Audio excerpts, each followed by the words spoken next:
할렐루야. 오늘은 3월 8일 화요일입니다. 오늘도 정시 매일 예배 함께 하시는 성도님들 한 분 한 분 사랑하고 축복합니다. 다 같이 사도신경을 고백하며 예배 자리로 나가겠습니다. 전능하사 천지를 만드신 하나님 아버지를 내가 믿사오며 그 외아들 우리 주 예수 그리스도를 믿사오니 이는 성령으로 잉태하사 동정녀 마리아에게 나시고 본디오 빌라도에게 고난을 받으사 십자가에 못 박혀 죽으시고 장사한 지 사흘 만에 죽은 자 가운데서 다시 살아나시며 하늘에 오르사 전능하신 하나님 우편에 앉아 계시다가 저리로서 산자와 죽은 자를 심판하러 오시리라. 성령을 믿사오며 거룩한 공예와 성도가 서로 교통하는 것과 죄를 사하여 주시는 것과 몸이 다시 사는 것과 영원히 사는 것을 믿사옵나이다. 아멘. 다 같이 찬송가 496장 새벽부터 우리 함께 찬송하겠습니다.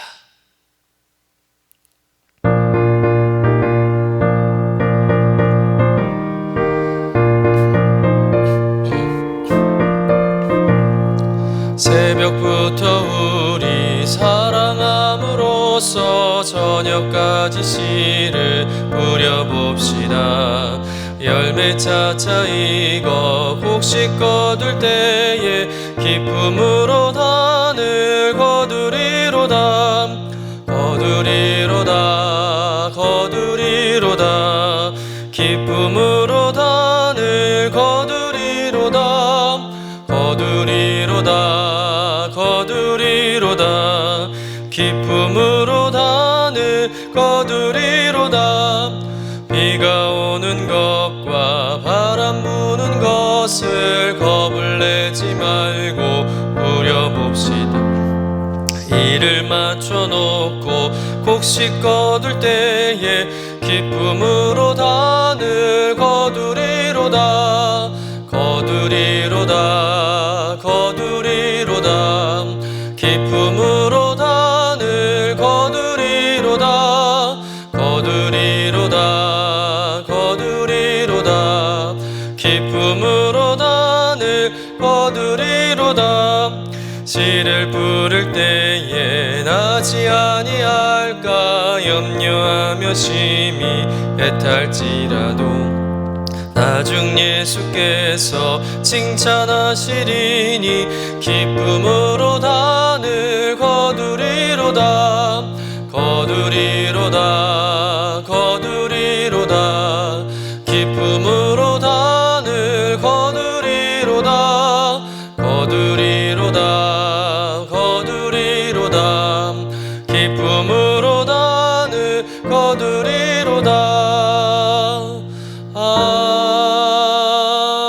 아멘. 다 같이 매일의 기도 함께 드리시겠습니다. 참 평강의 주님, 오늘도 새로운 하루를 주시고 복되게 하시니 감사합니다. 하늘에 속한 자, 하나님의 자녀로서의 삶을 권세로 살게 하시며 오직 하나님의 말씀을 즐거워하며 따라 살게 하심을 감사드립니다. 다윗처럼 오직 우리 주님만을 내 앞에 오시고 오직 주님만이 우리의 전부이심을 고백하는 삶이 되게 하시고 그러므로 인해 주님께서 늘 우리의 전부가 되어주심을 경험하고 누리는 삶이 되게 하옵소서. 우리의 가정과 교회를 위해 기도합니다. 일터를 위해 간구합니다. 나라와 민족들을 위해 주님의 은혜를 구합니다. 구원과 치료와 회복의 은혜를 내려주셔서 어그러진 모든 것들이 바로 세워지게 하시고 평화를 이루게 하옵소서. 이제 일상이 된 경건의 일과를 통해서 성령의 충만, 성도의 영화를 이루게 하옵소서. 주님 사랑합니다. 언제나 자기 눈동자와 같이 우리들을 사랑하시는 주 예수 그리스도의 이름으로 기도드립니다. 아멘. 오늘 우리에게 주시는 하나님의 말씀은 누가복음 19장 41절에서 44절까지의 말씀입니다. 함께 받들어 읽겠습니다. 가까이 오사 성을 보시고 우시며 이르시되 너도 오늘 평화에 관한 일을 알았더라면 좋을 뻔하였거니와 지금 내 눈에 숨겨졌도다. 날이 이를지라 내 원수들이 토돈을 쌓고 너를 둘러 사면으로 가두고 또 너와 및 그 가운데 있는 내 자식들을 땅에 메어치며 돌 하나도 돌 위에 남기지 아니하리니 이는 내가 보살핌 받는 날을 알지 못함을 인함이니라 하시니라. 이는 하나님의 말씀입니다. 아멘. 오늘 말씀은 제자들과 무리들로부터 열렬한 환호성을 받으며 예루살렘에 입성하신 주님께서 예루살렘 성 가까이 오셨을 때에 이를 기록한 말씀이죠. 우리 본문 41절의 말씀을 다시 한번 읽어보도록 하겠습니다. 가까이 오사 성을 보시고 우시며. 예수님께서 성경 속에서 눈물 흘리시는 장면이 흔하지 않은데 오늘 본문에 보면 오늘 주님께서 예루살렘 성을 향해서 눈물을 흘리며 울고 계십니다. 예수님께서 오셨다는 것은 단순한 울음이 아니라 어떤 깊은 슬픔으로 인해서 통곡하며 비통해 하셨다는 의미죠. 그러면 왜 예수님께서 예루살렘 성을 보면서 통곡하시고 비통해 하셨을까요? 오늘 우리 본문의 배경을 통해서 그 이유를 한번 생각해 봐야 합니다. 본문의 배경은 예수님께서 이 땅에서의 공생애의 사역을 이제 마감하는 시기죠. 즉 고난 주간이 시작된 것입니다. 예수님은 이제 마지막으로 예루살렘에 입성하셨고 이제 며칠 후면 십자가를 지고 죽으셔야 합니다. 아마도 이 모든 것들을 아시는 주님께서는 다른 여느 때보다는 그 감정 상태가 굉장히 예민하셨으리라 짐작이 됩니다. 그때 마침 또 예루살렘은 유월절을 맞아서 많은 군중들이 운집해 있었고 또 거기 예수님까지 예루살렘에 입성하심으로 인하여 군중들은 온통 들뜬 상태였습니다. 그런데 문제는 유대인들은 이 예수님의 실체를 잘 모르고 있다는 것이죠. 유대인들은 예수님을 정치적인 메시아로 생각하고 있었습니다. 다시 말해서 유대인들은 예수님이 로마 제국의 식민 통치에서 이스라엘을 해방시켜서 새로운 이스라엘을 건설하고 그 나라의 초대 왕으로 등극하실 거라 그렇게 기대했던 것이죠. 그러나 예수님은 전혀 그런 분이 아니시죠. 예수님은 어떤 분이십니까? 이스라엘은 물론이고 모든 인간들의 죄를 대속하고 영생을 주시고자 이 땅에 오신 하나님의 아들 구세주이십니다. 그런데 백성들은 전혀 그 예수님을 알아보지 못하고 있는 것이죠. 정말 동상이몽 같은 그런 모습입니다. 아무튼 예루살렘은 이때 한껏 명절 분위기로 들떠 있었고 게다가 나라의 독립에 대한 기대가 엄청 커져 있었습니다. 아마도 여기저기 흥청거리는 군중들로 인해서 예루살렘 도시 전체가 시끌벅적했을 것입니다. 하지만 예수님은 그런 무지와 또 잘못된 기대에 빠져있는 유대인들을 바라보시며 마음이 무척 괴로우신 것이죠. 이제 며칠 후면 어떤 일이 벌어질까요? 그들이 예수님을 고소해서 십자가에 못 박게 합니다. 그리고 그 일로 인하여 그들은 후일 하나님의 심판을 당하게 된다는 것이죠. 그러나 정작 그들은 이러한 모든 일들을 새까맣게 모른 채 희낙낙하는 모습으로 살아가는 그런 것들을 보면서 주님이 안타까워하시고 답답해하시고 또 한편으로는 그들이 불쌍하게 보였던 것입니다. 그래서 예수님은 예루살렘 시가제를 바라보며 눈물을 흘리신 것이죠. 이때 예수님께서 하신 말씀을 보면 그 눈물의 의미를 좀 더 구체적으로 알 수가 있습니다. 우리 본문 42절의 말씀을 좀 같이 읽어보도록 하겠습니다. 이르시되 너도 오늘 평화에 관한 일을 알았더라면 좋을 뻔하였거니와 지금 내 눈에 숨겨졌도다. 자, 이 말씀에서 너는 예루살렘 성과 그 성 안에 있는 유대인들 또 모든 이스라엘 백성들을 총칭하는 말입니다. 즉 그들이 평화를 얻을 수 있는 충분한 기회가 있었지만 그러나 그들이 그 평화를 놓쳐버렸다는 것이죠. 여러분, 예루살렘이라는 말은 평화의 도시라는 뜻이라고 합니다. 이 살렘이라는 단어는 히브리어 샬롬에서 나온 단어로 평화라는 뜻을 가지고 있어요. 그래서 예루살렘 그러면 평화의 성이라는 거예요. 그러나 지금은 그 이름에 걸맞지 않게 로마에게 짓밟혀 있습니다. 평화의 성이 되어야 되는데 그 평화를 잃어버린 성이 되어버린 것이죠. 왜 그렇게 되었습니까? 바로 이스라엘 백성들의 죄와 완악함 때문입니다. 이전에 하나님을 배반한 이스라엘 백성들에게 하나님은 예수님이 오시기 전까지 수많은 선지자들을 보내셨죠. 그래서 그들에게 회개를 촉구하셨습니다. 그러나 이스라엘 백성들은 회개는커녕 오히려 하나님이 보내신 선지자들을 배척하고 죽이기까지 합니다. 그리고 이제 하나님의 아들인 예수님을 보내서 이 땅에 진정한 평화를 이루고 싶으셨지만 이 완악한 백성들은 그 예수님마저도 배척하는 것입니다. 그들의 완고하고 강팍한 마음은 평화를 이루기 위해 오신 그 예수님의 말씀에 귀 기울이지 않았습니다. 하나님의 뜻을 헤아리지 않은 것이죠. 그리고 결국 그들은 평화의 왕이신 예수님을 십자가에 못 박아 죽게 합니다. 그러니 하나님께서 어떻게 그들을 방치하시겠습니까? 그들에게 무서운 심판이 내려질 수밖에 없는 상황이 되어버린 것이죠. 이제 예루살렘과 그 백성들에게 남은 것은 하나님의 진노뿐입니다. 그래서 그들은 평화의 기회를 상실해 버리게 되죠. 그로 인해 심판받아 평화를 잃어버리게 될 예루살렘 성을 보시며 오늘 주님이 눈물 흘리시면서 우시는 것입니다. 또 44절 하반절에 보면 이는 내가 보살핌을 받는 날을 알지 못함을 인함이니라 하시니라. 자, 이 말씀을 세번역 성경으로 다시 한번 읽어보겠습니다. 이것은 하나님께서 너를 찾아오신 때를 내가 알지 못했기 때문이다. 다시 말해서 예수님이 평화의 왕으로 또 이 땅의 구원자로 찾아오셨지만 어리석은 그들은 예수님을 알지 못했고 배척했고 그래서 결국 그들은 스스로 멸망을 자초하고 말았다는 것이죠. 어느 정도로 멸망을 당할까요? 본문 43절에서 44절까지 말씀 좀 같이 읽어보도록 하겠습니다. 날이 이를지라 내 원수들이 토돈을 쌓고 너를 둘러 사면으로 가두고 또 너와 및 그 가운데 있는 내 자식들을 땅에 메어치며 돌 하나도 돌 위에 남기지 아니하리니. 지금 예수님은 장차 멸망할 예루살렘의 모습을 미리 보시며 예언하고 계신 것이죠. 어떤 모습입니까? 그날이 되면 원수들이 토성을 쌓고 예루살렘 성을 포위한다는 것이죠. 그리고는 그들 자신과 후손들이 모두 학살당하게 된다는 겁니다. 그리고 예루살렘 성은 돌 위에 돌 하나도 남지 않을 정도로 완전히 폐허가 된다는 말씀이죠. 이 예수님의 예언은 그대로 성취됩니다. AD 70년에 디도 장군이 이끄는 로마 군대가 예루살렘을 침공하죠. 그때 이 디도 장군은 예루살렘 주변으로 뚝을 세워서 예루살렘 성을 포위합니다. 그리고는 모든 출입을 완전히 차단하고 식량의 보급로를 끊어버리죠.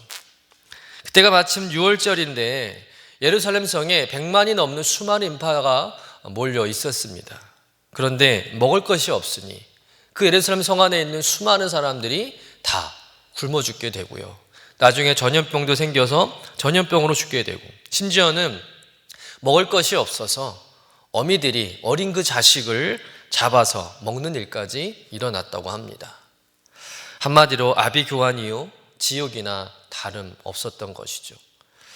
거기에 로마 군사들 사이에 예루살렘 성전 이 건물 돌들과 돌 사이에 귀한 보물이 있다는 소문이 돌았습니다. 그래서 이 로마 군인들이 성전 건물을 무너뜨리는 거예요. 그 벽돌을 다 깨는 겁니다. 하나하나씩 다 허물고 깨서 그 안에 보물을 찾으려고 했던 것이죠.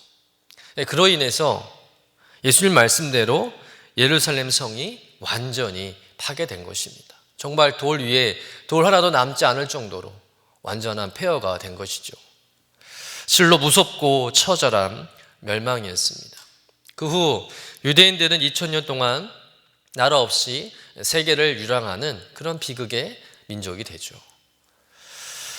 여러분, 예수님은 슬픔 속에서 멀지 않은 장래에 있을 이 예루살렘의 멸망을 미리 내다보고 계시며 우셨던 겁니다. 그런데 정작 이스라엘 백성들은, 유대인들은 그런 일이 일어날 것은 정말 꿈에도 모른 채 무지와 죄악 속에 희낙낙거리며 구세주로 오신, 평화의 왕으로 오신 예수님을 거부하고 있으니 얼마나 주님이 안타깝겠습니까? 예수님의 마음이 찢어질 듯 아픈 거죠. 그래서 예수님이 비통해 하시는 겁니다. 사랑하는 성도 여러분, 오늘 예수님의 눈물은 어떤 의미일까요? 무지와 완악함 속에 빠진 그 죄인들에 대한 이스라엘 백성뿐만 아니라 모든 인류를 향한 주님의 연민과 사랑에 애끓는 눈물이라는 것입니다. 이전에 예수님은 겟세마네 동산에서도 눈물을 흘리셨죠. 그리고 앞으로 십자가상에서도 눈물을 흘리실 겁니다. 그러나 여러분, 그 예수님의 눈물은 자신의 육신이 고통스러워서 우는 게 아니셨어요. 억울해서 우는 게 아니었습니다. 예수님의 눈물은 오로지 죄인들을 향하신 아픔과 사랑의 뜨거운 눈물이었다는 것입니다. 결국 그 눈물에 담긴 예수님의 사랑이 인간을 죄와 사망에서 구원하게 하신 것이죠. 그래서 예수님의 눈물은 모든 인류를 향한 위대한 사랑의 증거라고 믿습니다. 오늘도 예수님은 우리 한 사람 한 사람을 바라보시며 우리에 대한 연민과 사랑으로 애끓는 눈물을 흘려주시는 분인 줄로 믿습니다.